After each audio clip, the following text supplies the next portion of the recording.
Somewhere beneath the forests of Michigan's Isle Royale, there are roughly 10,000 pits dug into solid rock by people who left no written record of who they were.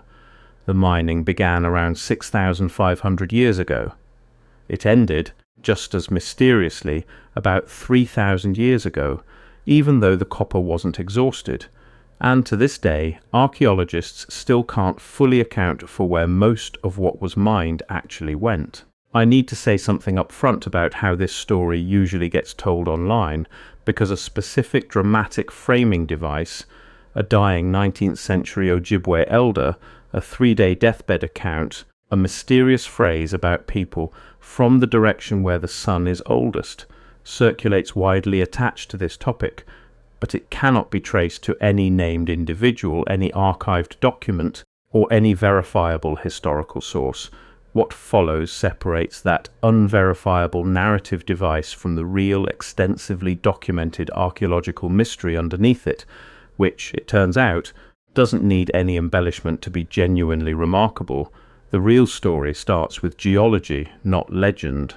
The Keweenaw Peninsula in Michigan and nearby Isle Royale sit on top of some of the purest native copper deposits on Earth, copper that occurs as solid metal, not ore requiring smelting, sometimes emerging naturally near the surface in masses weighing hundreds of pounds.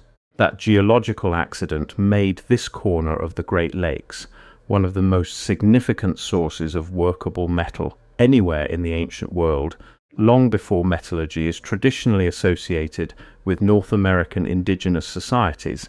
This particular geological quirk is genuinely rare on a global scale. Most copper deposits worldwide occur as ore, copper bound up chemically with other minerals, requiring smelting at high temperatures to separate out usable metal, a technology that took human societies elsewhere in the world millennia to develop. The Lake Superior deposits are different. The copper there occurs in a native metallic form, meaning it could be directly cold hammered, heated and annealed to make it more workable, and shaped into tools without ever needing to be melted down.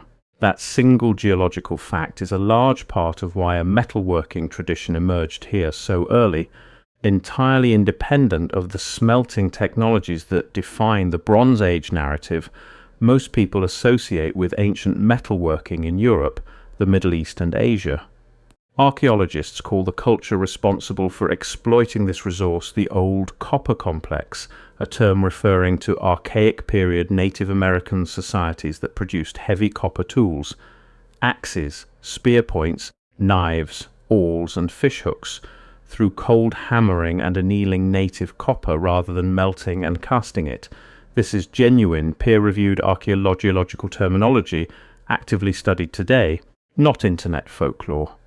A 2021 comparative radiocarbon study published in the journal Radiocarbon, led by researcher David Pompani, evaluated 53 radiocarbon dates tied to copper artifacts and mine sites, compared against 6 independent lake sediment chronologies of mining and copper annealing activity in the Michigan Copper District. It's worth being specific about what cold hammered and annealed actually means as a manufacturing process, because it represents a genuinely sophisticated metalworking technique in its own right. Even without smelting, repeatedly striking native copper with a stone hammer causes the metal to become brittle and prone to cracking, a phenomenon metallurgists call work hardening. Ancient Lake Superior copper workers appear to have understood, through generations of accumulated practical knowledge, that periodically heating the copper in a fire and then allowing it to cool, the annealing process, restores the metal's workability, allowing hammering to continue without the material fracturing. That's a genuinely sophisticated piece of applied materials science, discovered and refined by a society with no written records and no formal scientific method as we'd recognize it today, purely through generations of careful observation and technique refinement passed down through direct instruction. Here's where the story gets genuinely scientifically interesting, and it doesn't require any invented oral history to be worth your attention researchers have used an unusually clever dating method to pin down when this mining actually happened. Sediment cores pulled from lake beds near the mining sites, including Macargo Cove on Isle Royale, preserve a chemical record of pollution left behind by ancient mining and metalworking activity. Concentrations of lead, copper and potassium in these sediment layers spike during specific periods, since heating copper for annealing vaporizes trace lead, which then settles back into nearby water. This sediment core dating technique deserves a bit more explanation, because it's a genuinely elegant piece of environmental science being applied to an archaeological question. Lake sediments accumulate in distinct, datable layers over time, essentially functioning as a slow-motion recording device for whatever falls into the water above them.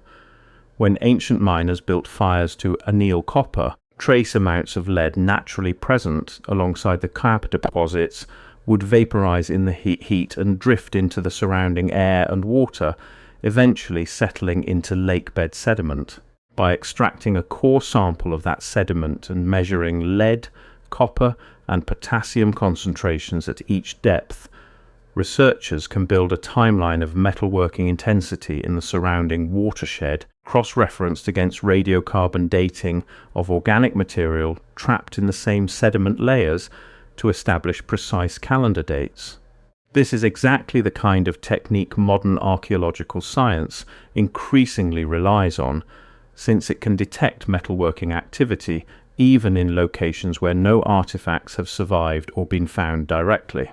That sediment record shows metal pollution consistent with intensive mining activity beginning around 6,500 years before present and continuing through roughly 5,400 years before present, with the most intensive phase of activity peaking around 6,000 years ago. A finding published in a 2015 study in the journal The Holocene, led by geologist David Pompeani and colleagues at the University of Pittsburgh. That places the beginning of large-scale, organized copper extraction at Lake Superior well before the construction of the Egyptian pyramids and centuries before iron technology reshaped warfare and society across the ancient Mediterranean world, a genuinely remarkable, well-documented fact on its own.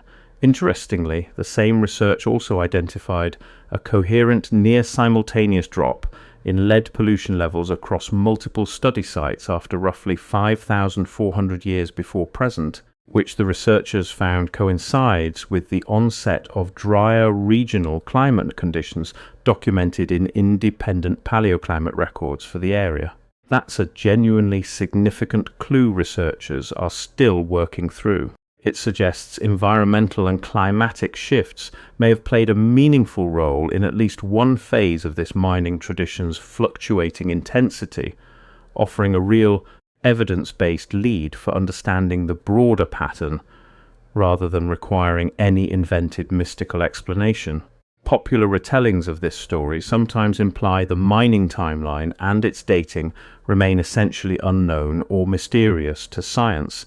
In reality, the timing has been pinned down with real precision through multiple independent lines of evidence: sediment geochemistry, radiocarbon dating of charcoal preserved in mine pits, and dating of associated copper artifacts, converging on a well-supported window of roughly 6,500 to 3,000 years ago for the primary mining period. The scale of the physical evidence is genuinely staggering and doesn't need exaggeration.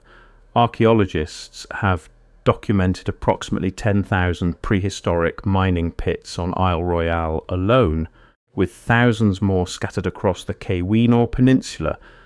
Excavations at these sites have recovered massive stone hammers, some weighing 20 to 30 pounds, alongside evidence of fire setting, a technique where miners built fires against copper-bearing rock faces, then doused them with water to crack the stone through thermal shock, making it easier to extract embedded copper.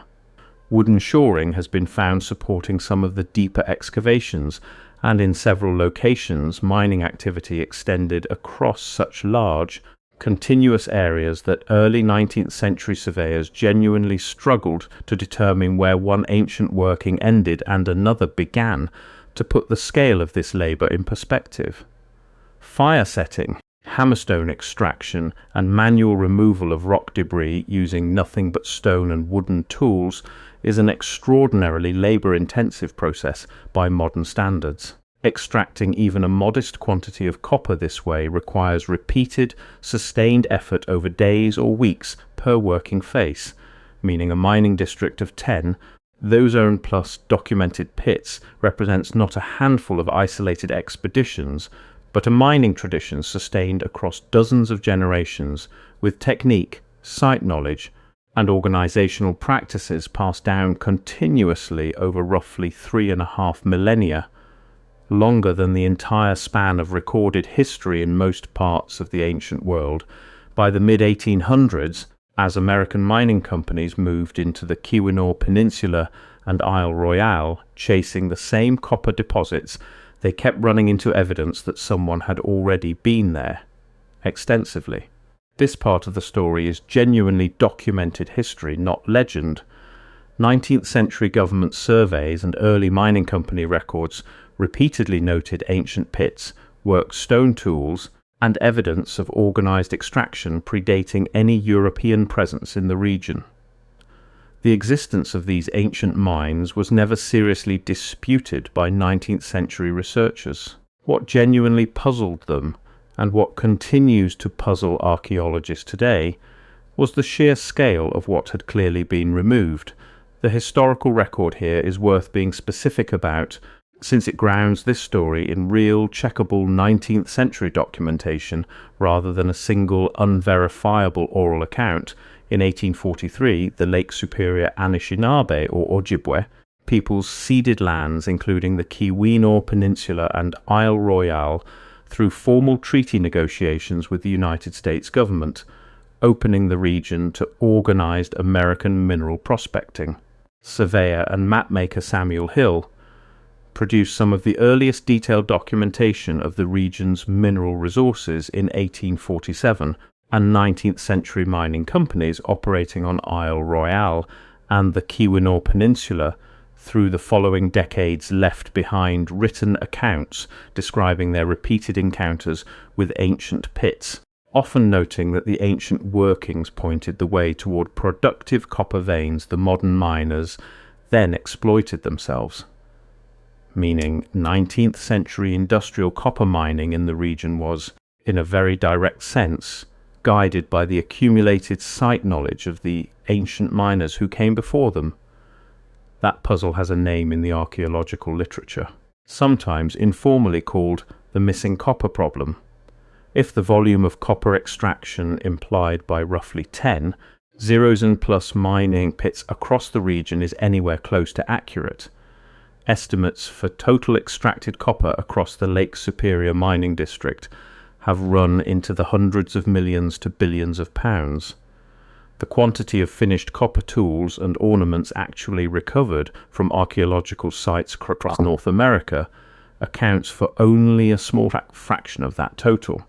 This is a genuine, actively discussed open question in North American archaeology, not an invented mystery. Researchers have proposed several explanations, none of which require anything beyond ordinary human behaviour and geological processes. Much of the extracted copper may have been recycled and reworked repeatedly over centuries. Rather than staying in a single tool form, archaeologists could later identify and date. Copper artifacts corrode and degrade far less than organic materials, but can still be lost to soil chemistry, erosion and disturbance over thousands of years. And it's likely that a meaningful share of ancient mining sites and associated artifact caches genuinely haven't been found yet, given how much of the relevant terrain remains forested wilderness, much of it now protected within Isle Royale National Park. There's also a more mundane, statistically grounded explanation worth adding to that list, one that professional archaeologists take seriously. The estimates for total extracted copper volume are themselves built on extrapolation from a sample of excavated and surveyed pits projected across the full estimated pit count, and those extrapolations carry substantial uncertainty. Not every one of the roughly 10,000 documented depressions on Isle Royale necessarily represents a fully worked, copper-yielding mine shaft in the way the more dramatic tellings of this story imply. Some almost certainly represent exploratory test pits that yielded little or no usable copper, abandoned partway through excavation, once miners determined the vein wasn't worth pursuing further. That doesn't make the achievement less impressive. It does mean the billions of pounds missing framing found in some popular science writing likely represents an upper bound estimate rather than a precisely confirmed historical quantity. And responsible archaeological sources generally present it with that appropriate degree of uncertainty attached. What is genuinely extensively documented and doesn't require any invented, sealed for later mythology to be fascinating is just how far Lake Superior copper travelled through ancient trade networks. Archaeologists have confirmed, through trace element and isotopic analysis, that can chemically match copper artifacts back to specific source deposits. That Lake Superior copper turns up in Hopewell culture burial mounds in Ohio, in Adena culture sites, and in artifacts recovered from Poverty Point in Louisiana, a site roughly 1,300 miles from the Lake Superior mining district by any plausible ancient travel route. That real trade network is itself one of the more impressive, well-documented achievements of ancient North American societies. Sustained exchange routes moving a specific, valuable raw material across a huge portion of the continent, sustained across many centuries, organized without writing, wheeled transport, or draft animals. The Hopewell connection in particular deserves a bit more detail, since it represents one of the best documented examples of this trade network's reach. Hopewell culture sites, dating primarily to roughly 200 BCE through 500 CE and concentrated in the Ohio River Valley, have yielded elaborate copper ornaments, breastplates, and ceremonial items, many chemically traceable back to Lake Superior source deposits through their distinctive trace element signatures. Copper from this specific region carries measurable geochemical fingerprints, including characteristic silver inclusions that differ from copper deposits found elsewhere in North America. This wasn't occasional, incidental contact. Archaeologists studying Hopewell exchange networks have documented what's sometimes called the Hopewell interaction sphere, a broad web of trade and cultural exchange connecting sites across much of eastern North America, moving not just copper but obsidian from as far away as Yellowstone, mica from the southern Appalachians, and marine shell from the Gulf Coast, placing the Lake Superior copper trade within an even larger, well-documented pattern of long-distance exchange spanning the greater part of the continent. That trade evidence directly supports the genuine scholarly point at the heart of this story, even without any invented deathbed testimony to make it. Mining operations at this scale, thousands of pits, worked continuously across a period longer than the entire history of ancient Rome, could not have been casual, occasional, or purely opportunistic. It required organized labor, seasonal coordination, food production and storage sufficient to support miners working away from primary settlements, and the accumulated technical knowledge of copper working passed down across many generations. That's a real serious point made by actual archaeologists studying the old copper complex, and it doesn't need a fictional narrator to carry its weight. It's also worth addressing directly why intensive mining activity declined so sharply around 3,000 years ago, since this is the genuine scientific mystery at the heart of the story, rather than leaving it as an open question without any discussion of the leading explanations researchers have actually proposed. One hypothesis centers on changing cultural and spiritual significance. As burial practices and ceremonial traditions shifted across the millennia in the societies using this copper, demand patterns for raw material may have shifted correspondingly, reducing the economic incentive to sustain large-scale extraction. A second hypothesis points to broader climatic and demographic changes across the archaic to woodland cultural transition in North America, a period marked by shifts toward greater reliance on agriculture and more settled village life in many regions, which may have reduced the labor available for a resource extraction tradition requiring seasonal, away-from-home mining expeditions. A third, more practical explanation notes that the easiest to access, highest purity surface and near-surface copper deposits may have been substantially depleted by this point, even if deeper deposits remained, making continued extraction proportionally less rewarding relative to the labor required as mining necessarily moved to harder-to-reach material. Most current researchers treat this as likely reflecting some combination of these factors rather than a single decisive cause, a genuinely honest scientific position, rather than the dramatic single event silence framing found in less careful retellings, confirmed, extensively documented. The old copper complex mining tradition at Lake Superior is real, well dated to roughly 500 to 3,000 years before present through multiple independent scientific methods. Approximately 10,000 mining pits have been documented on Isle Royale alone. Lake Superior copper has been chemically traced to sites over 1,000 miles away, confirming a genuine, sustained ancient trade network. The abrupt decline of large-scale mining activity around 3,000 years ago, despite copper deposits remaining far from exhausted, is a real and still not fully explained archaeological pattern. Genuinely open scientific questions, not settled. Exactly why intensive mining declined so sharply, around 3,000 years ago, remains actively debated. Leading hypotheses include shifting cultural or religious significance of copper, changing trade relationships, climatic changes affecting the region's population and subsistence patterns, or a combination of factors researchers haven't fully untangled. The precise total volume of copper extracted, and exactly how much of the missing copper gap reflects recycling versus undiscovered sites versus lost artifacts, also remains genuinely unresolved, unverified narrative device, not documented history.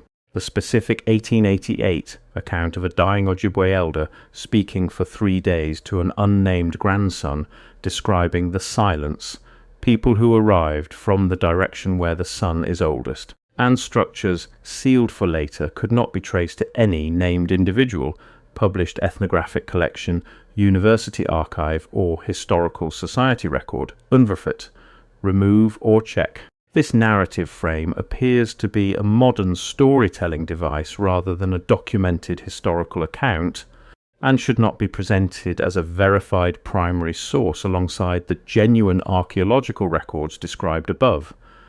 It's worth being fair here too. Real Ojibwe oral tradition regarding the Lake Superior copper region does exist and has been documented by legitimate ethnographers and by the Ojibwe people themselves, including traditions describing copper as spiritually significant and associated with the Michipeshu, or Great Lynx, a powerful being said to guard copper deposits beneath the lake.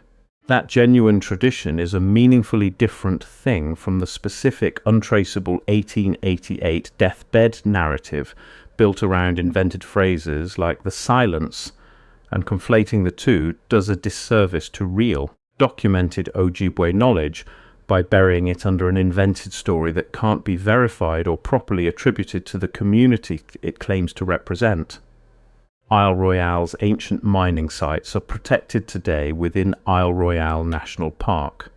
Established in 1940 and designated a UNESCO Biosphere Reserve in 1980, meaning the ancient pits themselves are preserved, actively studied and legally protected from disturbance, not lost, hidden or forgotten, as more dramatic retellings sometimes imply ongoing research partnerships, including recent work cited by Isle Royale National Park's own resource staff and the Keweenaw Community Foundation, continue refining the dating and scope of ancient mining activity using updated sediment core and radiocarbon methods, with new findings published as recently as 2021 and referenced in subsequent research through 2025 and 2026.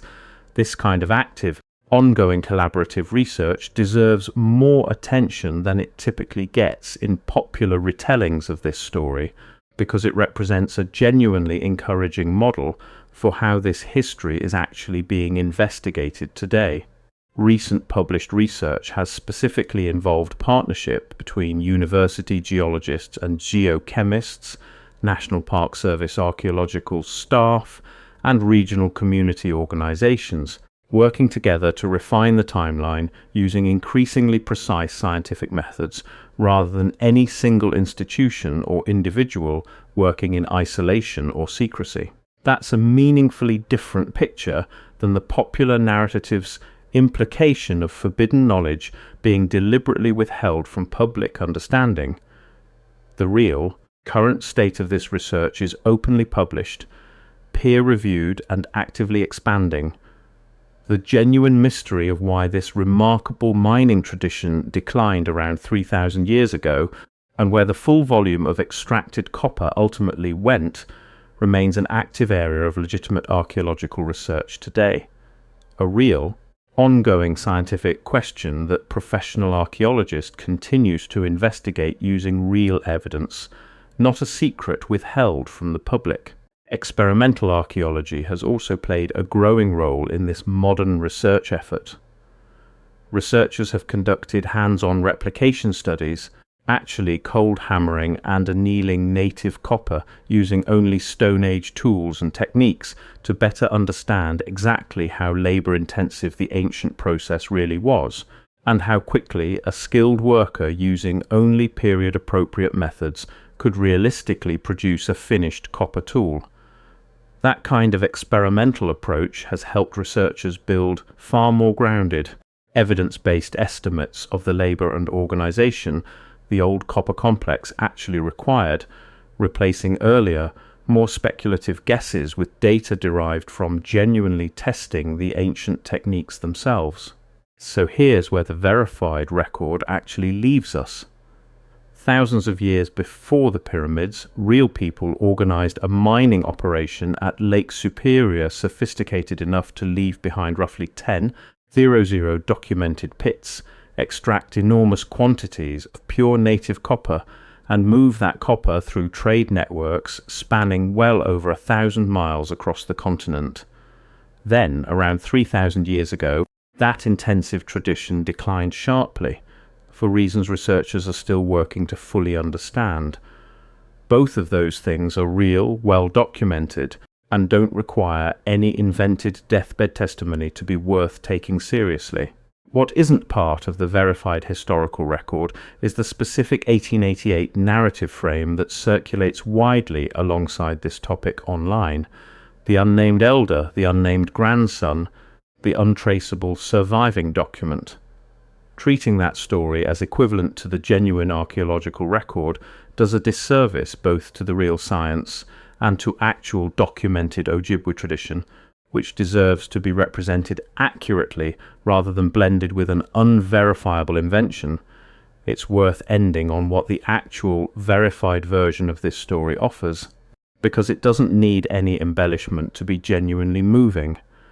A society with no writing system, no metal tools beyond what they made themselves, and no wheeled transport organized and sustained a mining tradition across roughly 3,500 years, longer than the entire span of recorded human history in most parts of the world, extracting a valuable, useful material and distributing it across a trade network spanning well over 1,000 miles, entirely through accumulated knowledge passed from one generation of skilled workers to the next. That's not a story that needs an invented mystery layered on top to earn your attention.